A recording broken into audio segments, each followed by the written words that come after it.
Seja bem-vinda, seja bem-vindo à nossa Rádio Energia. Hoje, olha, a gente tem um assunto bem fascinante, um pouco diferente, talvez, que chegou pra gente através de uma nova colaboradora, a Gisele Farias. Vamos conversar sobre o Reiki. Mas antes, aquele agradecimento super especial aos nossos patrocinadores, Pêndulo Pet, radiestesia para humanos e pets, e também harmonização e cura. Gente, sério, vocês precisam conhecer o trabalho deles lá nas redes sociais. Tem muita informação boa por lá mesmo. Bom, então, Reiki. É uma palavra que a gente ouve bastante, né? Mas o que é exatamente? A Gisele, que é enfermeira integrativa reikiana, assim, dedicada, compartilhou um material muito rico com a gente, um guia chamado Energia do Amor, guia completo sobre Reiki, e a nossa missão aqui hoje é destrinchar os pontos-chave desse guia. Exatamente.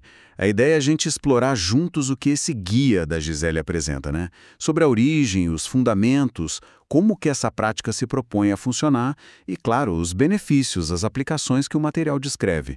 Queremos oferecer uma visão clara, sempre com base no que está lá no guia. Perfeito. Então vamos começar pelo básico, né? O nome, Reiki. O que significa? O material da Gisele explica isso, certo? Sim. A explicação que está lá é que vem do japonês. Rei, que seria tipo a energia universal, sabe? Aquela energia cósmica que está em tudo. E Ki, que é a energia vital individual, a força que anima cada ser vivo. Ah, entendi. Rei, universal, Ki, vital. Faz sentido. Então a prática seria sobre canalizar essa energia universal para atuar na nossa energia vital, né? Legal. E a origem disso? Como a gente conhece hoje? O guia conta essa história? Conta sim. O material atribui a, digamos, redescoberta e organização do método ao Mikao Usui, lá no Japão, no início do século XX. A história que o guia traz é que ele fez um retiro, um período de jejum, meditação lá no Monte Kurama, e aí ele teria tido uma experiência, assim, reveladora, recebendo essa capacidade de canalizar energia e também os símbolos que são usados. Nossa, uma história bem marcante, quase espiritual mesmo. E ele compartilhou isso. Compartilhou. Segundo o guia, ele começou a ensinar, iniciou vários alunos, aí o material destaca uma linha de sucessão, né? Passa pelo Shujiro Hayashi, Sim. que era um médico da Marinha. Ele teria dado uma estrutura mais, digamos, formal para os ensinamentos, organizado posições de mãos, até montou uma clínica. Interessante. E foi o Hayashi que iniciou a Hawaii Otakata. Takata. Esse nome eu já ouvi falar. Ela foi importante para trazer o Reiki para cá, para o Ocidente, não foi? Exatamente. O guia aponta ela como a figura central mesmo, para espalhar o Reiki fora do Japão, começando pelo Havaí, onde ela morava. E claro, né, essa expansão trouxe adaptações, diferentes visões. Natural, né? Sim. Por isso o material até menciona que hoje existem vertentes, tipo a tradicional japonesa, mais próxima do Usui, e a ocidental, que veio mais da linha da Takata. Podem ter algumas diferenças, talvez no método, nos símbolos, mas a base, o princípio de canalizar energia, é o mesmo, segundo o guia. Entendi. Essa evolução faz sentido. Mas olha, o guia também fala que não é só impor as mãos, né?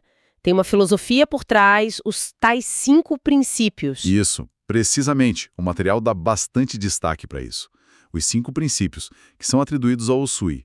Não são só regras, são tipo um alicerce mesmo para a prática e para a vida. Quais são eles mesmo? São: só por hoje, não me preocupo. Só por hoje, não me irrito. Sou grato, trabalho honestamente e sou bondoso com todos os seres vivos. Só por hoje. Isso é interessante, né? Traz para o presente, para uma prática diária. Quase como uns mantras, umas afirmações. E é uma boa forma de ver. O guia coloca eles como pilares éticos, espirituais, que ajudam a cultivar um estado interno, sabe? Mental, emocional, mais propício para o equilíbrio da energia.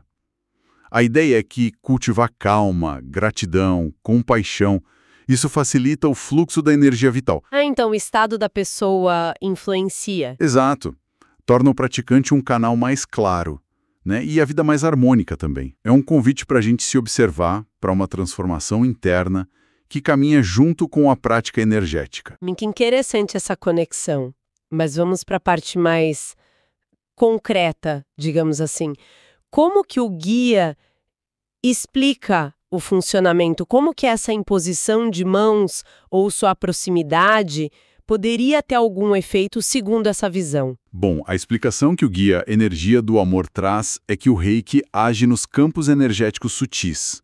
Às vezes chamam de aura, corpo energético, aquilo que envolve e penetra o corpo físico, né? Certo. O praticante, depois que ele passa por um processo de sintonização, de iniciação com o mestre, ele se torna um canal neutro para a energia universal. O Rei é importante, segundo o material, que ele não usa a própria energia, o Ki dele. Então a pessoa que aplica não se desgasta, ela é só um condutor. Essa é a ideia central que o guia apresenta.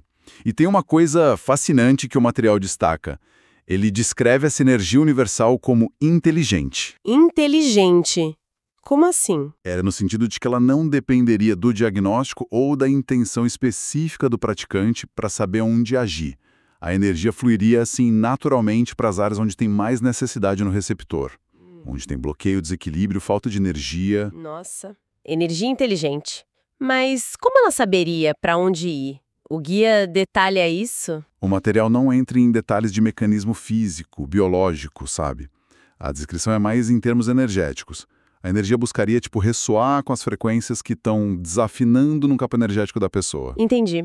Como se ajustasse a vibração. E isso, ajudando a dissolver bloqueios que podem ter origem física, emocional, mental, até espiritual. O objetivo final, como está descrito lá, é restabelecer a harmonia nos centros de energia, os chakras. O guia menciona os 7 principais e, talvez o mais importante, estimular a capacidade de autocura que o nosso próprio corpo já tem. O Reiki seria um catalisador para isso. Um catalisador para a autocura. Gostei dessa perspectiva. E que benefícios concretos o material da Gisele aponta? Pelo que eu vi rapidamente, a lista é bem grande. É sim. O guia detalha vários possíveis benefícios. Os que mais aparecem são redução de estresse, de ansiedade, algo que todo mundo busca hoje, né? Com certeza. Melhora na qualidade do sono, alívio de dores, tanto as físicas quanto aquelas que têm um fundo mais emocional, ajuda na recuperação depois de cirurgia ou durante tratamentos médicos, fortalecimento do sistema imune e até uma sensação de mais clareza mental, de bem-estar geral. Nossa, cobre muita coisa mesmo, muitas queixas do dia a dia.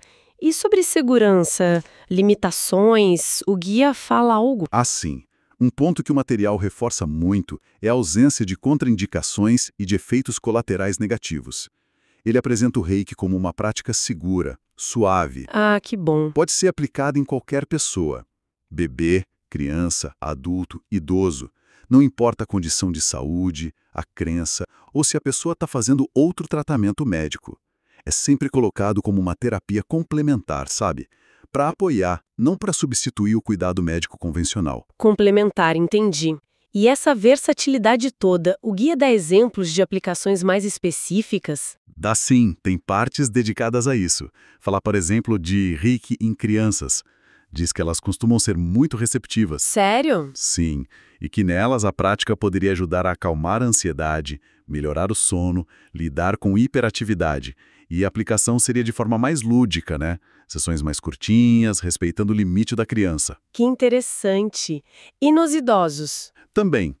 Para os idosos, o guia sugere que pode ser um grande alívio para dores crônicas, que são comuns, né? Além de ajudar com sentimentos de solidão, isolamento, promovendo relaxamento, mais vitalidade, bem-estar emocional.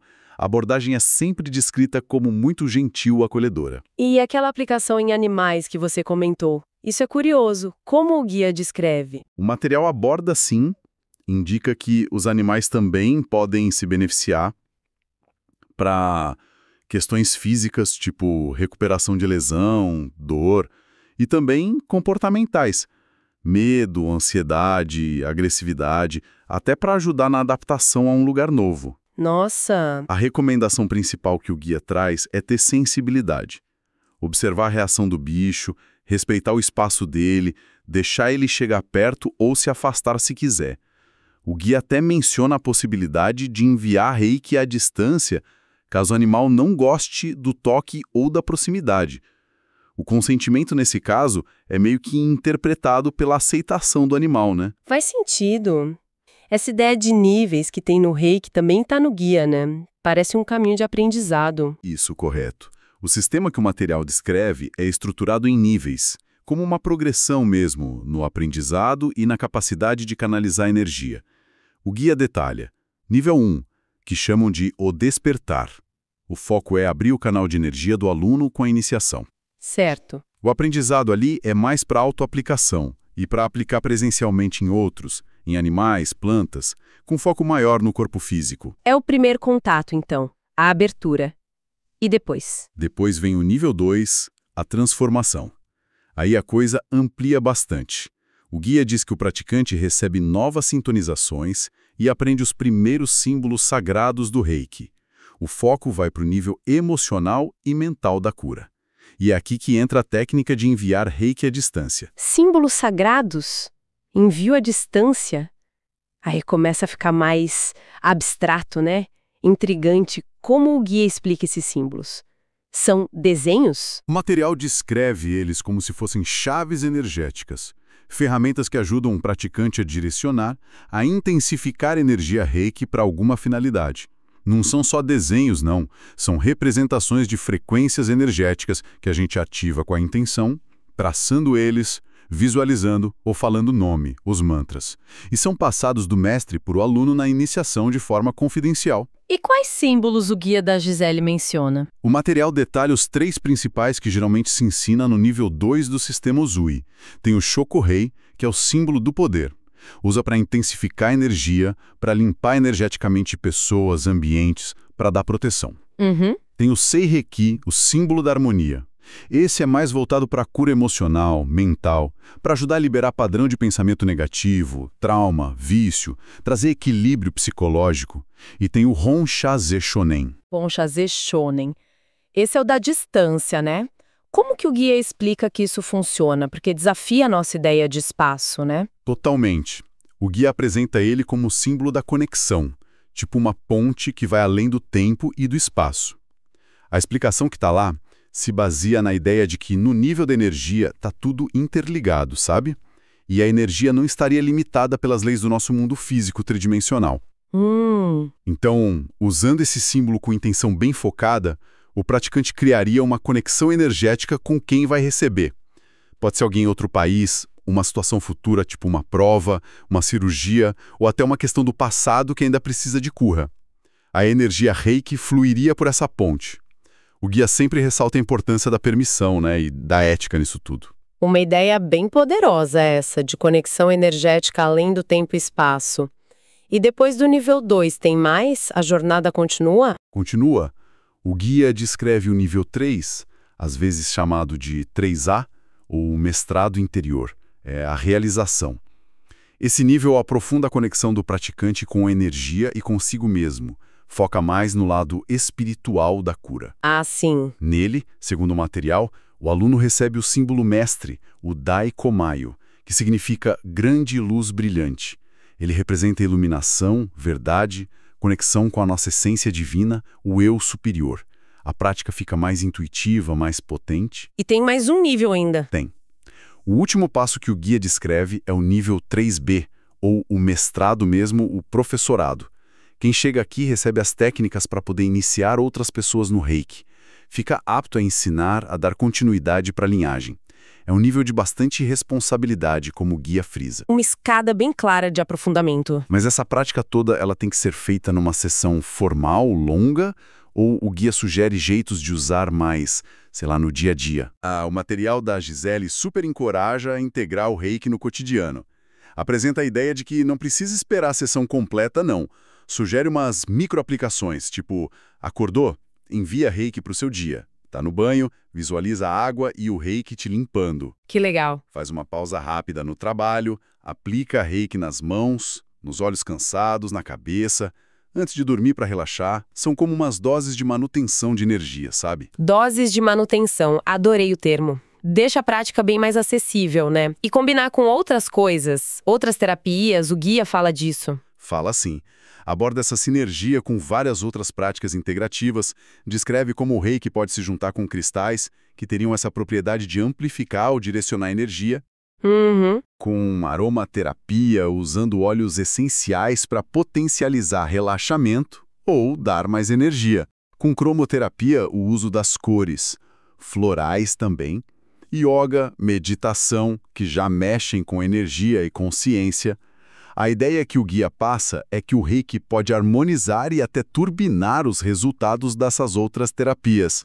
E não fica só nos seres vivos, né? Você mencionou antes, objetos, ambientes. Exato. O material descreve técnicas para aplicar reiki em ambientes, tipo em casa, no trabalho, para fazer uma limpeza energética, tirar energia parada ou negativa, criar um clima mais leve, mais harmônico, muitas vezes usando símbolos, como o Shoku-rei. Interessante. E da mesma forma, sugere aplicar reiki em comida, na água, em remédios, sempre como complemento, claro, em cristais, objetos pessoais. A intenção é purificar, energizar ou selar com uma intenção boa. É como estender essa harmonia para tudo ao redor. Nossa, a gente explorou muita coisa aqui, hein?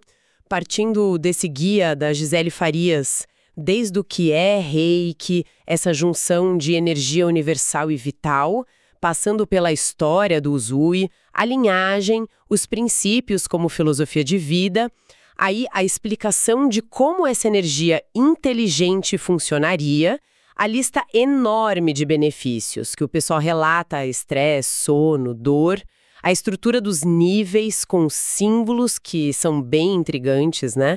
Principalmente aquele da conexão à distância e, por fim, essas formas de trazer para o dia a dia, de combinar com outras práticas. Fica claro que a mensagem central do material é que o reiki é uma ferramenta para buscar equilíbrio e bem-estar usando essa canalização de energia. Sem dúvida nenhuma. O Guia Energia do Amor apresenta o reiki como uma prática bem versátil, né? Que serve tanto para a gente cuidar da gente mesmo, quanto para cuidar do outro. E atua em várias dimensões: física, emocional, mental e espiritual. Para quem está ouvindo a gente, talvez a relevância esteja aí. Encontrar nesse material a descrição de uma abordagem que pode ser um caminho para lidar com a correria, com o estresse, buscar alívio para algum desconforto, ou quem sabe adicionar uma camada a mais, complementar e suave nos cuidados com a saúde e o bem-estar que a pessoa já tem.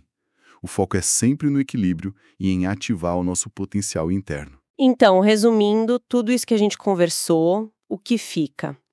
Parece que o reiki, do jeito que está descrito nesse guia que a gente analisou, ele propõe uma forma de reconexão, uma reconexão com essa energia maior, essa fonte universal, e ao mesmo tempo uma reconexão com a nossa própria capacidade de buscar equilíbrio, de se curar. Uhum. E essa ideia central, né, que o material traz de direcionar conscientemente uma energia universal com uma intenção focada para promover cura e equilíbrio, isso leva a gente a pensar numa coisa interessante. Se essa premissa funciona dentro do contexto do reiki, como o guia descreve, onde mais na nossa vida o poder da intenção focada e positiva poderia fazer diferença. Uhum. Pensa nos nossos relacionamentos, nos projetos de trabalho, no jeito como a gente encara os desafios do dia a dia, mesmo sem uma técnica formal como o reiki, qual será o potencial que existe em direcionar conscientemente a nossa energia, a nossa intenção, para criar a realidade que a gente busca? Fica aí a provocação para a gente refletir. Uma provocação e tanto para a gente fechar nossa exploração de hoje. Foi uma conversa muito, muito rica. A gente agradece demais a Gisele Farias por ter compartilhado esse guia Energia do Amor com a gente, um material tão detalhado sobre o reiki.